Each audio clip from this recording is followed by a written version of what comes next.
I'm Still Here is a Brazilian drama that has received 3 Academy Award nominations in huge categories: Best Actress, Best International Feature Film, and Best Picture. So does it deserve any of these accolades?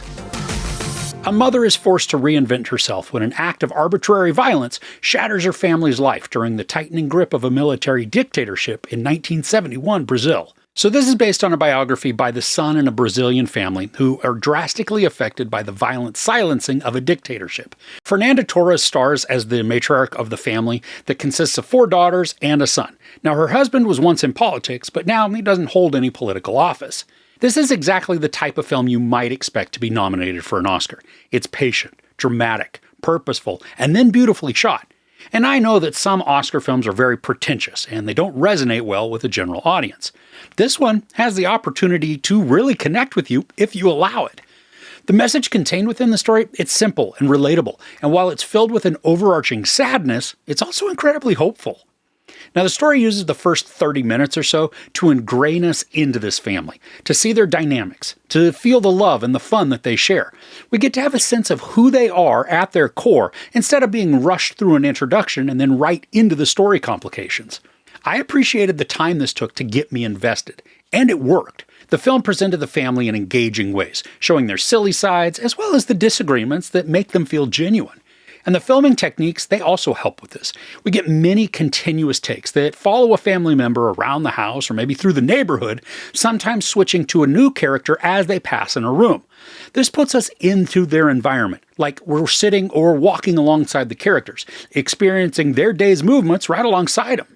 But the backdrop of the dictatorship and the danger that it presented, it was never lost. It was always looming in the background, either through the radio or TV broadcasts, sometimes seeing military trucks filled with soldiers driving down the street, or even just the unsettled look that so many had on their faces. This is important because we need to become engaged with the family, but then also feel how real of a threat there was all around. So when the events do affect the family, we can feel the anxiety, outrage, and fear. Fernanda Torres is outstanding as the mom. She has an incredible warmth to her, but she's also not some pushover or quiet little wimp of a person. She's got this inner strength and resolve that is powerful. And even when she's terrified, the strong, unwavering front that she puts on for her children, I thought it was awesome to see. I mean, it's sparing the kids, especially the younger ones, from the terrible realities that they're facing. And there's one point in particular that I loved watching her be defiant. It wasn't against some threatening overseer, but instead was her standing her ground and then refusing to allow her spirit, or those of her kids, to be squelched or manipulated. I had mentioned that this was a patiently told story, and for being 2 hours and 17 minutes, I surprisingly didn't feel the time at all. I think a lot of that has to do with the beginning and getting us introduced and then entrenched with the family.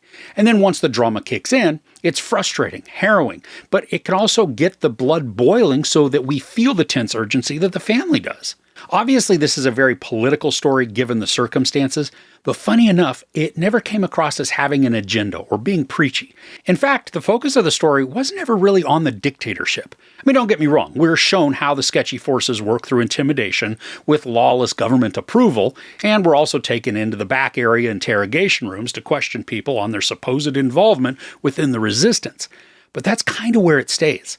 These are important both for the story and human rights, but they're only the means of showcasing the social and political landscape of the country at that time. What's more central to the plot, and also more emotionally moving, is the way Torres' character responds to what she endures. There's a moment when she's bathing after being interrogated, and her actions contain so much context and emotion without us really seeing her face or hearing her speak. I mean, you know it's an effective moment within the arc when a massive range of emotions are being displayed and understood despite the camera choosing not to show the character's face. And the cinematography also is an integral part in establishing and conveying the necessary emotions. I mean, I already spoke on the continuous takes, but there are other areas that are just as captivating, but executed in different ways. At one point, we're watching the family undergo a transition, and through this, the camera slowly and methodically pans across the walls of the home. We see patterns on the wall, illustrating a deep history and belonging simply through what remains on those walls. And it's touching. It's also sad, but it's beautiful too. And there are also times when the family will be sitting around together, and I loved how the camera picked up on small mannerisms and facial expressions from all that were around, each capturing a range of emotional responses. Some were of laughter and joy, others were longing or sadness, and some were contemplative, just lost in their thoughts or pondering the moment. And it's not like the camera went from character to present each face to us. This was accomplished in a natural and sly way that didn't feel intrusive, but was still very telling. Overall, I'm Still Here is a fantastic film that is beautiful in its storytelling, captivating through cinematography, and heartbreakingly riveting in its performances. It's easy to see why Fernanda Torres has received a nomination and why the film is up for 2 other top awards. Her acting is quietly powerful, commanding our attention not through demonstrative actions or behaviors, but through a strength and resolve that presents a determined and formidable person intent on protecting those she loves. I was breathlessly hooked throughout and had chills as the story concluded thanks to the brilliant presentation. There's no sex, some nudity, some profanity, and then some violence. I give I'm Still Here 5 out of 5 couches. If this is playing in your area, really do yourself a favor and grab tickets. It does not disappoint. So if you watched any powerful dramas lately, I'd love to hear about what you watched in the comments below. If you enjoyed this review, please give it a like. Also, don't forget to share and subscribe. I'm Chris. This is Movies and Munchies. Thanks for couching with me.